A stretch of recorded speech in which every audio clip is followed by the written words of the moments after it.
Today I want to talk a little bit about textbooks, language textbooks. I consume a lot of textbooks. I buy them, I use them. They're a big part of my language learning. Even though I spend most of my time on Link, I also love language textbooks. And I have things that I like and things that I dislike. And I want to talk about that sort of with reference to something called learner-centered language instruction.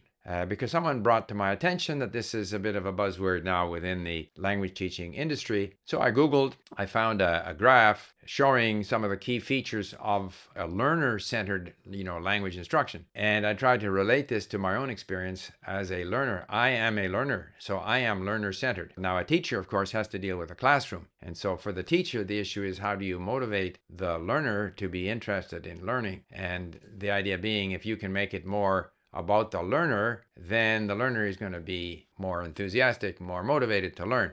They say make the class, relevant to life outside the classroom. Language learning is all about outside the classroom. Language learning is about acquiring a skill that you will use outside the classroom. If the only purpose for learning the language is to interact with your teacher or interact with other students or do tests, there's not much purpose to it. The purpose is entirely outside the classroom.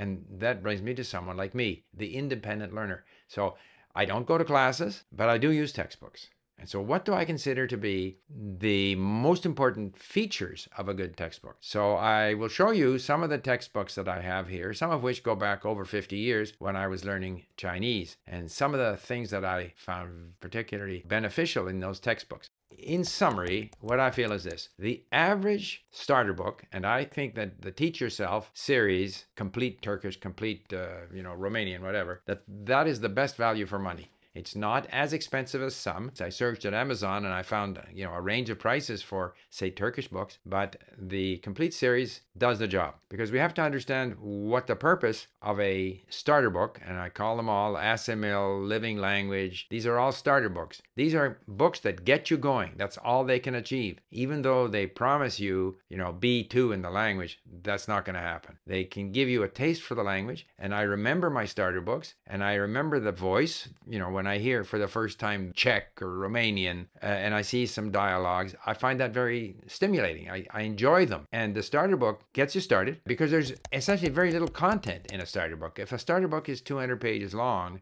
there might be max 7,000 to 10,000 words of actual language content there. An average book is, let's say, 60,000, 70,000 words. There is no more than 10% actual content there. There might be some sample sentences, but there's a lot of drills, which I don't do, fill in the blanks, lots of explanations, all of these things that are not actual learning content. So the point is that if a starter book like Teach Yourself has a couple of hours of audio and let's say 7,000 to 10,000 words, if I look at my statistics at Link, I will listen, 200, 500, 800 hours since I started on a given language, say Arabic or Persian. And I will read 500,000 words, 900,000 words, in the case of Czech, 1.5 million words. So you have to consume so much of the language to achieve any kind of level, certainly in order to achieve a level like B2, that the starter book is just that, a starter book, which is good, which is important. It's also a place you go back to. I keep my starter books. If I were to go back right now to refresh my Romanian or my Greek, I would go back to my starter book. I would also go back to my mini stories to kind of propel me even further, but it is comforting to grab a book, look at things that you have learned before, renew your acquaintance with these content and so forth.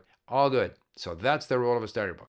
I should also point out that when I was studying Chinese, of course, I was not just dealing with starter books, and I had a number of textbooks, which I will show you in a video, which were very effective because of one thing, and this is something that can apply to all textbooks, lots of emphasis on patterns. And wherever they tried to explain in a complicated way the structure of Chinese grammar, for example, I didn't look at that at all. I couldn't figure out. They had symbols and letters and diagrams, didn't know what they were talking about. But when they say, here's a sample, here's how people say, like even though, nevertheless, that's a pattern. And so 5 examples. Patterns are important. And we don't get enough of that in standard language textbooks. We get lots of explanation, lots of drills, lots of quizzes. We don't get enough examples. I once bought a book in Russian, 53 models or examples of Russian. So just models, just examples. No tests, no quiz, limited explanation, examples. We learn from examples. We can relate to examples. We don't relate to explanations quite as well. And I don't relate to being quizzed and asked questions that force me to think. I just want to see how the language works in many different examples. And I think that's where language textbooks could improve. Another area which I think language textbooks should do, which we did with our mini stories at Link, give us more repetition within the same lesson and across different lessons of the same vocabulary. Trouble with going in, as we do in traditional textbooks very often, to go from the post office to the train station to the hospital to the this to the that, you're not getting enough repetition. The assumption is if you come across new vocabulary in a lesson, now you're going to learn that vocabulary. Well, you won't. You have to see it again and again and again. One more thing with language textbooks that I think is unfortunate is if I buy a language textbook, in my view, I should be entitled to the digital text and the audio. Typically, the audio is there, used to be in the form of a CD that came with the book, and now increasingly you can go and download the audio. Although, sometimes it's made difficult, and I have had the experience, for example, most recently with my Turkish textbook from the Emre Yunus Institute, where you go to a website, they promise you the website doesn't exist. I phoned them when I was in Turkey, and they say, well, use the QR code. The QR code doesn't work. I sent them an email, and they never answered. So that's perhaps a bad example, but I've had other situations where it was difficult to get at the audio. Maybe too, it was the case that I bought a textbook a long while ago and the audio used to be at a certain website and it's no longer there. However, very important that we have the audio. Normally that is available, but by the same token, and while there might be some concerns about pirating and one thing and another, I want the digital text. I paid for the book. I'm willing to pay extra for the digital text, but because a good textbook has a glossary for each chapter. Not like Asimil, which gives you the translation, which is less satisfactory because you constantly have to look over and try and find the word that you didn't understand. A glossary is better. But even a glossary, some of the words in the glossary you will know. Not every word you don't know is in the glossary. And by the way, the glossary should be right up against the lesson you're doing, not at the back of the book somewhere, because that's hopeless. You want to see the meaning of the word and review it right next to the text that you're reading, which is usually the case, but not always. But the digital text, particularly with me who uses Link all the time, means that I can bring the digital text into Link. I may not be able to match the audio to it, but at least I get the digital text and I can look up the words that I need to know. I can review them. I can look at it in sentence mode. I can do all the things that I want to do at Link. But to do that, I need the digital text, typically not available. So that to me is a big gap. I mean, we're living in a world now where content is available everywhere. Online dictionaries are available everywhere. There are all kinds of tools that we can use in a digital environment that help us learn. Yes, I like the book. I like the paper book. I like the traditional book, but I also want to, in addition, want to have the digital. And as long as I pay for it, I should be able to do that, in my opinion. Another peeve that I have, and particularly with unfamiliar scripts, give us larger font. Most textbooks for learning Arabic and Persian have very small font.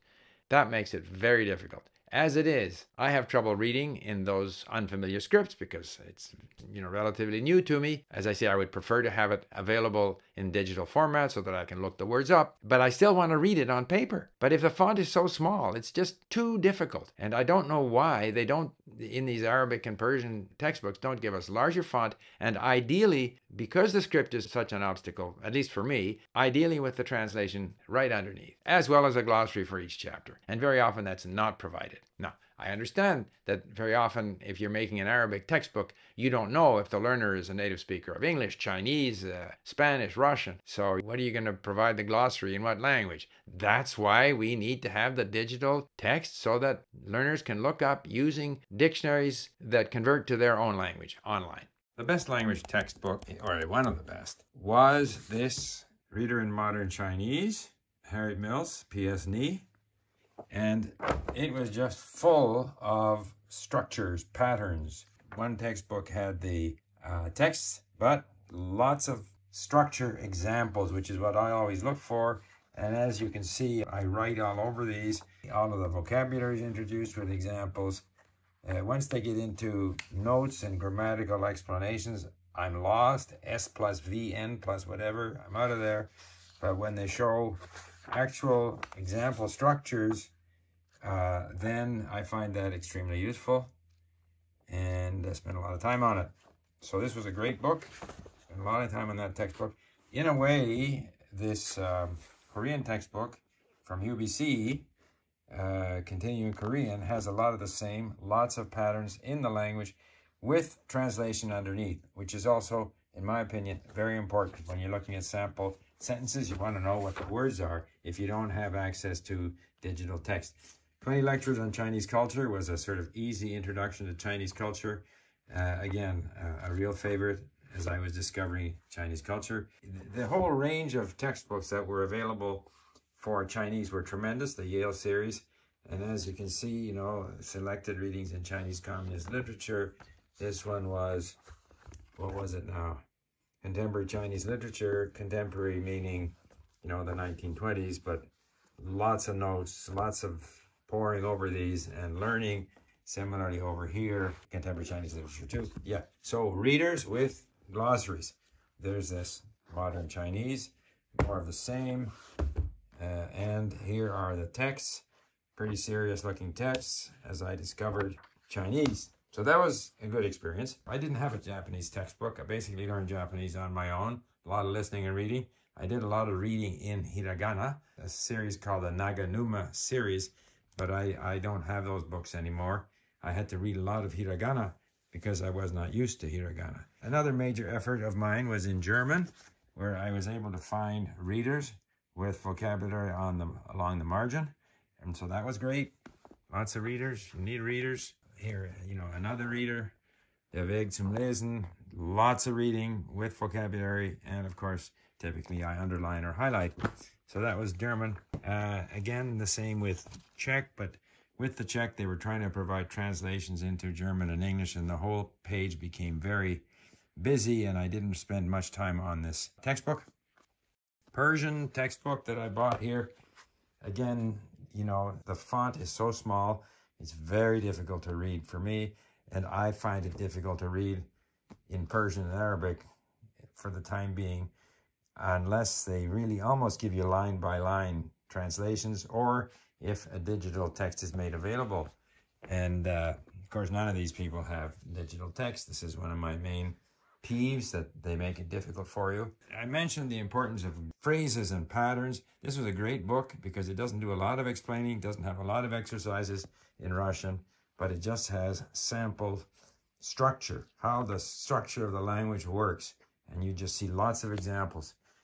This is a great book for Ukrainian, beginner Ukrainian. Again, I found though that with Ukrainian, I graduated very quickly onto just listening to the language and reading it on link, because the structure, the Slavic languages are kind of similar, and 60% of the vocabulary is similar to Russian. This is fun, you know, do Ukrainian from Polish, or do learn Polish using Ukrainian. I'm sort of saving these because I'm going back to Ukrainian. I have a lot of Arabic textbooks, but they all have the same problem. There's no digital text, so it's very difficult for me. I was able to load some of these lingualism texts into link and look up words, and that helped. You know, a text like this is an example, Advanced Media Arabic, so they'll have, you know, news items, but they're immediately dated. They're from 2010 or something. I can get stuff online, bring it into link, and learn the vocabulary, and I can be doing it every day with things that are of interest. When I was in Poland, again, I like history, so I bought this book, History of Krakow, which I read in Polish, and here's a history of Ukraine. If there are more history books with glossaries, with audio, with digital text, to me, that's, at least insofar as, you know, my interests are concerned. You know, I mentioned Turkish. Here's a series put out by the Yunus Emre Institute. Generally, I buy a lot of complete living, or what do you call it, teach yourself. It's good value. I have bought a lot of Asimil. I think it's less good value because the sort of content lesson ratio to size of the book is not very favorable. And of course, they promise you that you will reach B2, which of course you won't for reasons that I have explained. So to summarize, A textbook is by definition learner-centered, or should be. The assumption should be that the learner is learning on his or her own. The learner may be helped in a classroom, but it's his or her book. He or she takes it away. It becomes a favorite possession. That's how I look on these textbooks. And therefore, they are, in essence, learner-centered. And the assumption, and I think in many cases, like teach yourself, the assumption is you are not in a classroom. It seems that some of the textbooks used in classrooms, which are no better but much more expensive and are designed to be teacher-centered, like I showed the other day, an example of a textbook in Stanford that was for Italian that was selling for $200 or $300. And that's just ridiculous, because one textbook can only have so much content there. It can only take you so far along the way. It might be a beginner book, it might be a book at an intermediate level, but it can only provide you with so much of the language. You need much, much more. And if we are truly learner-centered, therefore we are motivated to consume more and more of the language, and therefore we're taking charge of our learning. And if we do those things, and if the language textbook industry improves, recognizes where they fit in as an alternative to